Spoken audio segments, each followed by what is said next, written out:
Olá, meus amigos, tudo bem? Bom, estamos aqui continuando nosso módulo de processo de trabalho e hoje o tema é execução trabalhista, tá? Execução trabalhista que tem uma peculiaridade, é um tema não muito grande dentro da CLT, a gente não tem tantos reflexos assim do CPC no processo do trabalho. E execução trabalhista, inclusive, que eu já te digo de início, que a gente carece, realmente já tem projeto de lei, inclusive, para reformar a execução na CLT, só que a gente vem aguardando. Esse projeto, por exemplo, só para você ter uma ideia, é de 2011 e até hoje nós não temos um avanço maior em relação a essa mudança na CLT no que tange aí a parte de execução, né? A gente vem aguardando bastante, a gente vem esperando bastante. Então, obviamente, o que a gente vai fazer aqui e o que a gente vai tratar aqui é exatamente o que deve ser tratado nesse contexto de execução, tá? A gente não vai deixar aqui no caso de falar o que está na CLT e também não vai ficar pensando em regras do projeto, de forma nenhuma. Até porque esse projeto pode durar mais 10, 15, 20 anos e não servir de nada para efeito de concurso. Inclusive eu digo mais, acredito que o projeto já deva ser revisto até por força do novo CPC, tá? CPC de 2015. Bom, o que eu posso dizer a você? Quer estudar execução trabalhista? Você vai pegar ali dos artigos 876 até o artigo 892 da CLT. Você pega do 876, se você vai até o 892, faz a leitura, logicamente, e essa leitura aqui já vai te ajudar bastante em relação aí, vamos dizer, a questão pelo menos leitura, a prova objetiva, né? A gente vai falar muito mais coisa aqui, coisa que não está, obviamente, nem na CLT. Por exemplo, exceção de pré-executividade, a própria desconsideração da personalidade jurídica, são situações que a gente não encontra na CLT. Mas, para preparação, prova objetiva, eu já te aconselho de cara a pegar aí a leitura do 876 até o 892. Tá ok? Bom, vamos lá no material? Olha só que bacana, ó. Execução trabalhista, tá aí. Opa! Títulos executivos. Vem aqui comigo. Bom, deixa eu te falar uma coisa. O que é execução trabalhista, né? A execução trabalhista é o meio pelo qual, vamos botar aqui o reclamante, ele vai buscar o seu crédito, né? Ele foi lá na Justiça do Trabalho, ajuizou uma reclamação trabalhista. A reclamação trabalhista foi, ali no caso, julgada procedente. E aí, sendo a reclamação trabalhista julgada procedente, ele tem direito lá a algumas verbas e agora ele vai buscar essas verbas na Justiça do Trabalho, né? Ah, mas quanto que ele vai buscar de verba na Justiça do Trabalho? Não sei. Isso daí vai depender de cada situação. Eu sei que eu tenho lá, por exemplo, uma sentença que me conferiu direito às horas extras, ao 13º, às férias, ao salário, o que seja. O que eu vou fazer agora? Eu vou buscar essas verbas na Justiça do Trabalho, tá? Bom, e para eu buscar, eu tenho que ter um título executivo, né? Eu só posso executar, obviamente, com aquele, mais ou menos, vale, que me diz, olha, isso daqui, agora com a declaração do Estado, ou até, quem sabe, um título executivo extrajudicial, é um passe para que você possa chegar à Justiça do Trabalho e que você possa cobrar efetivamente o valor, aqui no caso, devido, tá? É mais ou menos por aí. A ideia é mais ou menos essa, tá? Bom, gente, e aí o que eu tenho para dizer para vocês? O artigo 876 da CLT traz quais são os títulos executivos, tá?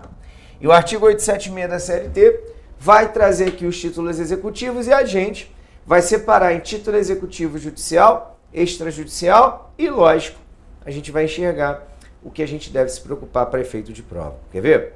Vamos lá no material. Olha só que bacana. Nosso material, artigo 876, diz: as decisões passadas em julgado ou das quais não tenha havido recurso com efeito suspensivo, os acordos, quando não cumpridos, os termos de ajuste de conduta firmados perante o Ministério Público do Trabalho e os termos de conciliação firmados perante as comissões de conciliação prévia serão executados pela forma estabelecida neste capítulo. Então vamos lá, olha aqui, ó. O que é título executivo ali? Primeiro, as decisões passadas em julgado, né? Ou as que não tenham contra elas recursos com efeito suspensivo. Em outras palavras, o 876 está dizendo o seguinte, ó, as sentenças são títulos executivos. A sentença é um título executivo. Seja uma execução definitiva ou seja uma execução provisória, a sentença é um título executivo. Bem como é um título executivo os acordos que não foram cumpridos. Ou seja, fiz um acordo, tá? E esse acordo não foi cumprido pelo empregador. Bom, deixa eu só, aqui no caso, levantar uma ideia com você que é a seguinte. Esse acordo não é qualquer acordo. Não é qualquer acordo na Justiça do Trabalho que vai ser considerado como título executivo. Por exemplo, hoje, lá no escritório, eu acordei com o meu empregador de que eu, no caso, ia receber algumas parcelas de uma dívida que ele está deixando de me pagar, alguma coisa que ele deixou de me pagar. Aí o que aconteceu? O empregador não me pagou. Isso não é um acordo com um fim, aqui no caso, de título executivo. Tá? Por quê? Porque esse acordo não foi homologado na Justiça. O acordo que a gente está se referindo aqui, o acordo aqui que tem natureza de título executivo, é o acordo que foi homologado na Justiça do Trabalho e não foi cumprido. Aquela famosa questão lá da audiência, né? Chega lá na audiência e o cara pergunta, e aí, vai ter acordo? Vai. Ah, vai ter acordo em que sentido? A gente vai pagar tanto, o juiz vai lá e homologa. Não pagou, não honrou, título executivo, tá? Diz também o 876 que o tal do TAC, que é o termo de ajustamento de conduta, ou termo de ajuste de conduta, aqui no caso emitido pela MPT, nada mais é também do que um título executivo. Aquele termo de ajuste de conduta emitido pela MPT, quando o MPT, por exemplo, vai a uma empresa e enxerga algumas irregularidades, e por força dessas irregularidades, o MPT, por exemplo, emite um TAC para que o empregador possa ajustar a sua conduta, isso é também um título executivo. Como também é um título executivo, o famoso termo de CCP, o termo de comissão de conciliação prévia, né? Esse daqui, inclusive, expressamente também previsto no artigo 625, letra E, que diz claramente que esse termo é um título executivo extrajudicial, tá? Isso é um título executivo extrajudicial. Bom, em título, inclusive, que o próprio 625D, D5E, desculpa, diz que quando você o assina, né, você dá quitação geral em relação às parcelas ali consignadas, a não ser que você tenha feito a tal da ressalva. Eu não estou falando da possibilidade ou não de ir buscar uma eventual diferença do acordo na Justiça do Trabalho. Não é isso. Eu não estou nem colocando isso. O que eu estou falando para você aqui, nesse termo de CCP, é um termo que foi feito. Ninguém está discutindo as parcelas e tudo mais. Está se discutindo não pagamento pelo empregador. O empregador disse que ia pagar na forma X, Y, Z e simplesmente não pagou. E o que acontece nessa situação? Eu tenho aqui um título executivo extrajudicial. Então, olha aqui, ó. Esses dois, eu posso dizer que são títulos executivos judiciais, esses dois. E esses dois aqui de baixo, eu vou poder dizer que são títulos executivos extrajudiciais. Então, fica atento para efeito de prova, fica atento para efeito de concurso, que toda vez que a banca falar em TAC e termo de CCP, título executivo extrajudicial. Leandro, agora eu notei uma coisa aí que ficou, não sei, pelo menos aqui para mim ficou um pouquinho em dúvida. Quando você botou os judiciais, você pegou esses dois aqui, ó, e foi para o judicial. Aqui, você abriu no TAC, parece que o termo de CCP está no meio. Tem mais título executivo extrajudicial? Bom, eu vou dizer a você que um dos reflexos do CPC de 2015 no processo do trabalho, consignado, corroborado na Instrução Normativa número 39 de 2016, foi de trazer a possibilidade hoje de, no processo do trabalho, você considerar ainda como título executivo o cheque, você vai ver, e a nota promissória. Cheque e nota promissória de dívida inequivocamente de natureza trabalhista, eu tenho aqui como títulos executivos extrajudiciais. Leandro, mas assim, como o nosso curso é preparatório para concurso, eu agora fiquei um pouco preocupado, assim. Por quê? Porque você está falando desses dois títulos aqui, mas não está no 876. Então, para efeito de prova, esses dois são mesmo títulos executivos ou isso é uma coisa sua? Não estão no 876, mas vocês vão ver que tem respaldo, inclusive para efeito de concurso, para você considerar esses dois como títulos executivos. Quer ver? Vamos lá no nosso material, por favor. Olha só, gente. Então, 876 traz aí quais são os títulos executivos. O parágrafo único diz que serão executados ex officio as contribuições sociais devidas em decorrência de decisão proferida pelos juízes e tribunais do trabalho, resultante de condenação ou homologação de acordo, inclusive sobre salários pagos durante o período contratual reconhecido. Essa questão aqui do parágrafo único é só mostrar para você que, além da execução das verbas trabalhistas, eu posso ter a própria execução na Justiça do Trabalho das contribuições sociais que nasceram nas próprias sentenças trabalhistas. Foi proferida uma sentença trabalhista e dali decorre, por exemplo, uma contribuição social. Essa contribuição pode ser executada na própria Justiça do Trabalho. Tá ok? Esquece disso não, tá? Bom, então vamos lá. Continuando aqui, né? Não vou parar isso.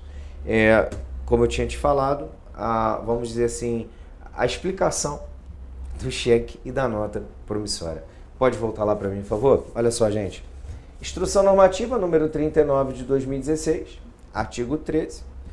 Por aplicação supletiva do artigo 784.1 do CPC, o cheque e a nota promissória emitidos em reconhecimento de dívida inequivocamente de natureza trabalhista também são títulos extrajudiciais para efeito de execução perante a Justiça do Trabalho na forma do artigo 876 e seguintes da CLT. Gente, vou fazer a leitura de novo, hein? Olha como é que ficou muito claro isso aqui, hein?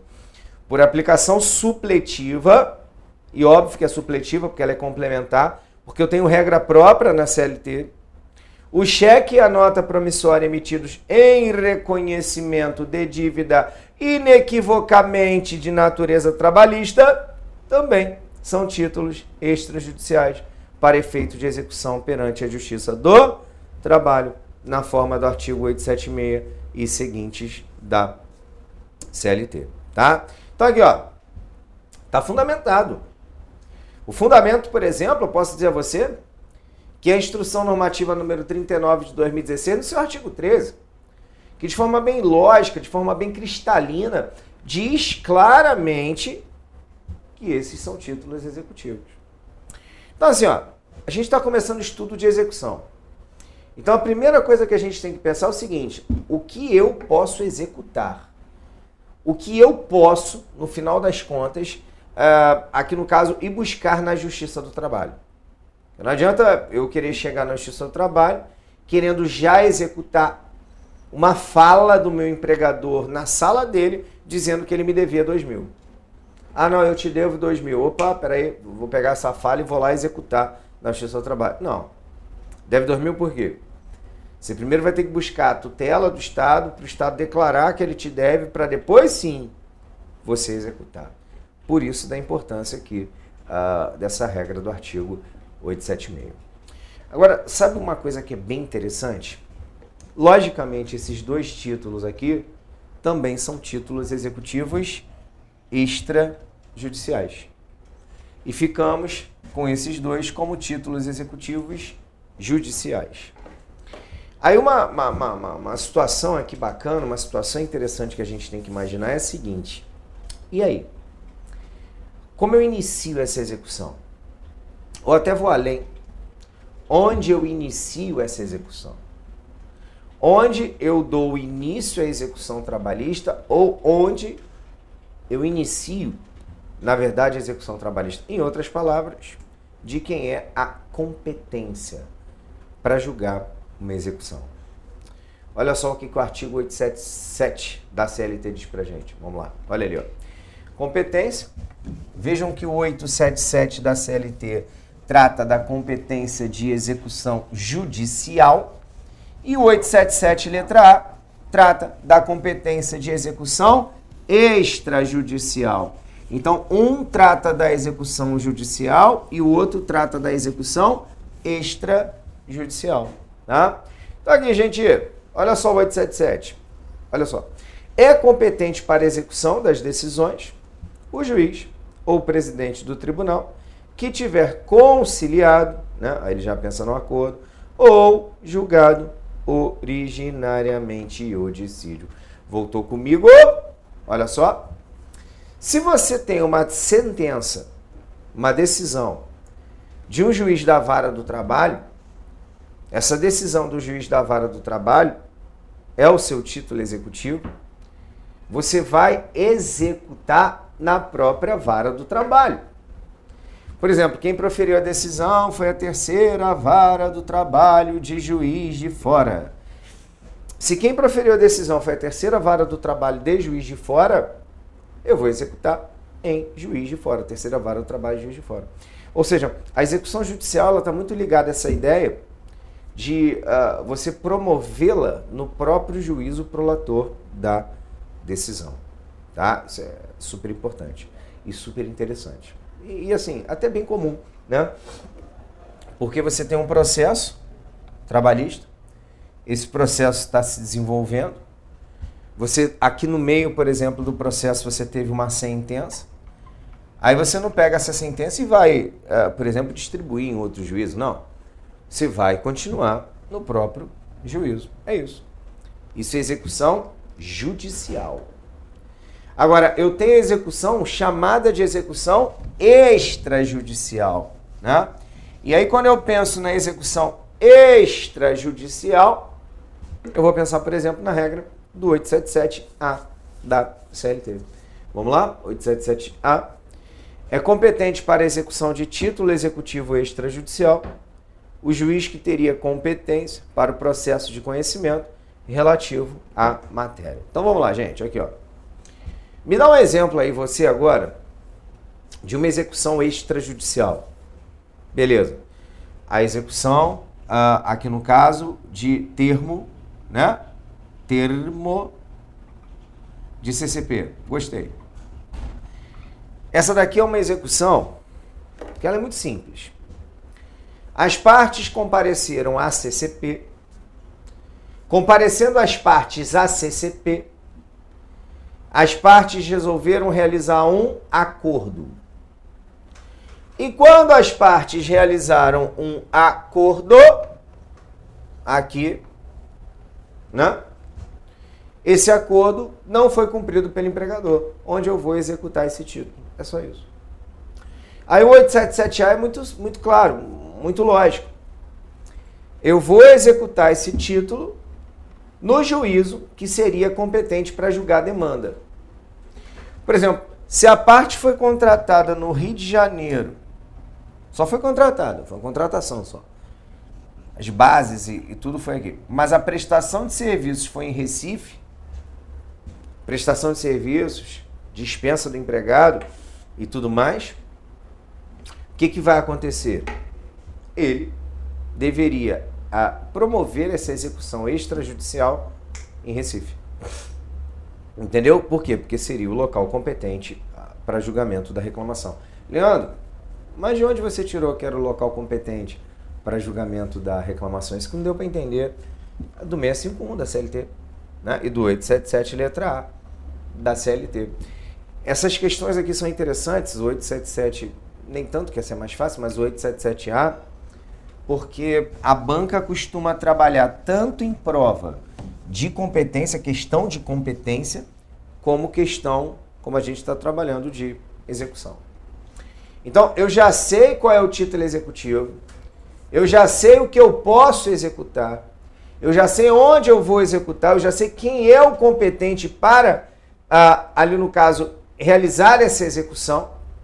E agora eu preciso saber quem tem legitimidade para dar início, quem é que pode começar essa execução. Leandro, quem pode começar essa execução? Vamos lá no artigo 878 da CLT, olha só.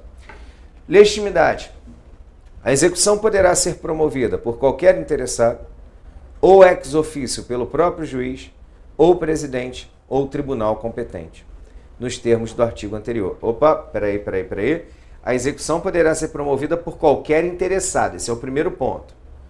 Pelo próprio juiz, ou presidente do tribunal competente, nos termos do artigo anterior. E quando se tratar de decisão dos tribunais regionais, a execução poderá ser promovida pela Procuradoria da Justiça do Trabalho. Gente, então aqui, para dar início à execução, você teria, de acordo com 878, os interessados, tá? Os interessados. E o próprio juiz. Bom, começando aqui de baixo para cima, na questão do juiz, eu posso destacar o seguinte com você. O juiz trabalhista, né, ele pode realmente dar início à execução definitiva no processo do trabalho. E essa possibilidade do juiz dar início à execução na Justiça do Trabalho, ela nada mais é do que uma exceção ao princípio da inércia da jurisdição, né? Aquele princípio previsto lá no artigo 2º do CPC, que trata da inércia da jurisdição, que diz que o Poder Judiciário só vai se movimentar se ele for provocado, né? Se não for provocado, logicamente, ele não vai se movimentar.